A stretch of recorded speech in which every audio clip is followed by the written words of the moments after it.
વાટવા ના જવાય? ના દીકરા, તને ઘઉં વાળતા જોર આવતું હોત મત જા, પણ તરવેલી કરીને તો ઘઉં ના વટાવરોય. તો હું શું કરું માં?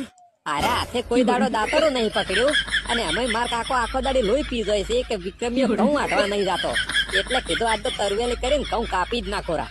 ના દીકરા, મોહન તાર કાકો બે ઘઉં વાળશે પરા હો.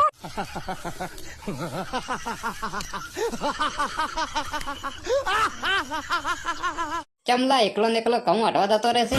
પહેલા એક વીઘો ઘઉં વાટવાના હતા, એમાં 2 જણાનું શું કામ? એટલે એક ચારો વાટવાનો હોય તો હું તને લઈ જતો હતો અને તું મને વીઘામાં ના લઈ ગયો. અલા મારા ભાઈ જીગા, કાલે ફરી ઘઉં વાટવા જવાના છે એટલે હું તને લઈ જઈશ. હવે નથી આવું મારે તારી સાથે ઘઉં વાટવા.